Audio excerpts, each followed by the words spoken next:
Good morning. I'm Rick Long. Welcome to the Ringing Strings workshop, such as it is. A little bit dusty, a little bit cold in here this morning, but we're going to do a video or kick off a video of or a series of videos that's going to be on learning bowing technique. To me, the most important part about playing the bowed psaltery is learning proper technique. I'm have to say that I'm going to be showing you what works best for me. I'm not saying that it's the only way to play and that you have to play like this to get the best sound out of your psaltery, but there's going to be tips along the way that you can use no matter the technique that you use to maybe help you get a good sound and kind of understand just what is going on when you are using the bow to play the psaltery. This is going to be only using a single bow in the first video here. Eventually I'll move into the tripod mounted psalteries and double bowing. I've got a lot of people that are interested in that, and I hope to cover quite a bit of information about that. If you have questions or things that you want to know about what's going on when we're playing the psaltery, please send me an email or text message or put them in the comment section here on the video. Let's start off with just some kind of a tune there.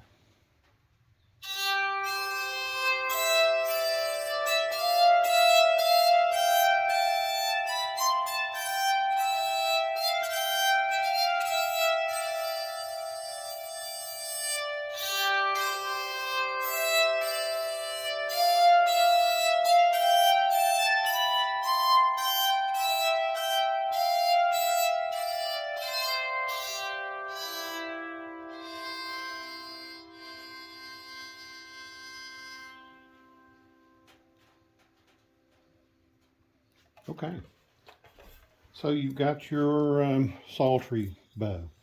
This one's an older bow that I really like using. It's pretty beat up from my thumbnail pressing into the wood there, but I like using the bow. I prefer the synthetic hair is what I prefer for playing right now. This one has some black horsehair. My thinking on that is that after you get the black horsehair worn in, which doesn't take very long in playing, that they sound very similar. I don't hear a lot of difference at all. So some folks say that horsehair is superior to the synthetic and it's always going to sound better. I just don't hear that in my playing. So use what you want to use. Not a big deal. The horsehair has a few problems with being needing to be adjusted. You can see how loose that hair is there. That's because of humidity and also stretching. So I've got a little adjuster here to adjust the hair to make it tight to play. You'll notice on this one I don't have the adjuster piece on there. And with the synthetic, I find that I don't really have to have it. It stays good and tight and usually stays pretty close to the tension that I put it at. This one's also synthetic. I don't have the adjuster piece in there. Well, let's talk about how to hold your bow, the grip of the bow. My feeling on that is I want to be able to have a good grip on the bow and not lose, I don't want it to be flying out of my hand as I'm playing, which I've had that happen before, and be a little clumsy and drop it. But with the flat surface on the bows that I make, big flat surface, what I do for my grip is four fingers on one side, and my thumb is behind my middle finger. So my other fingers just lie lightly down there, and this is my grip. I'm not gripping really tightly. I do find that my grip changes as I'm playing. If I'm playing something really fast or really loud, I tend to grip the bow tighter. If I'm playing something that's really soft or holding a note out for a long time, I tend to loosen up on that grip so that I can use the pin on the Psaltery to let the bow hair slide against that pin to steady the note. Instead of being in the middle between the two pins, I let it slide toward me against that pin. Just let it rub against the pin or ride that pin. But that's pretty much the grip. So it's a very simple grip to remember. Violinist grip, they kind of bend their fingers around. To me, that looks uncomfortable, and it may be a necessity on a violin type bow. I just don't know. But for my bows, this works the best. You don't have to hold it down toward the bottom. You can go a little higher up. One thing about that, with what I'm getting ready to show you when we start the bowing technique, you're kind of going to want to be a little closer to the end of the bow for what I'm going to show you.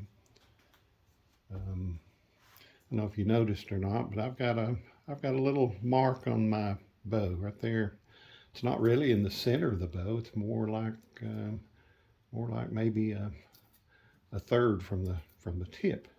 What that marks for me is halfway between my grip, where my index finger is, and the tip of the bow. So that's right in the middle between the tip of the bow there, as far as I could play this direction, and my index finger.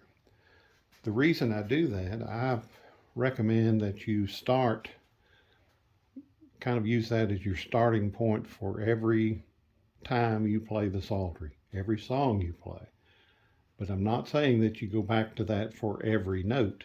I'm just saying that it's a good starting place because you have this much bow hair in this direction and you have the same amount in this direction to my index finger. The reason I stop at my index finger, let me show you. I'm holding a note out nice and slow.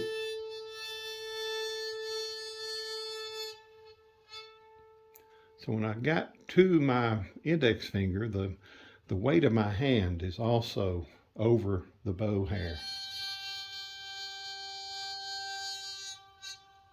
So it kind of makes it hard to play the note smoothly. So I tend to use that as my stopping point. I call this no man's land down here. It's not that I'll never use this part if I've got it rosin, and if I'm playing a long note and I need just that little bit extra amount of bow hair, I definitely will use it. But in normal playing, all my playing is between or on either side of that point that I've got marked there. I don't necessarily recommend that you mark your bow. You can. My sister said she was going to, and I think she did put a mark there on her bow. But that should be your starting point when you touch down to start playing. So when I start playing, if I'm going to lay the bow down to start playing, you see that the arrow is pointing right at the point that the bow hair is on the string. It could be a little either way. You don't have to worry about being accurate with that. Just use that as a rule of thumb. So if I'm going this direction with the first note, I'll go this direction to my index finger. That's my stopping point.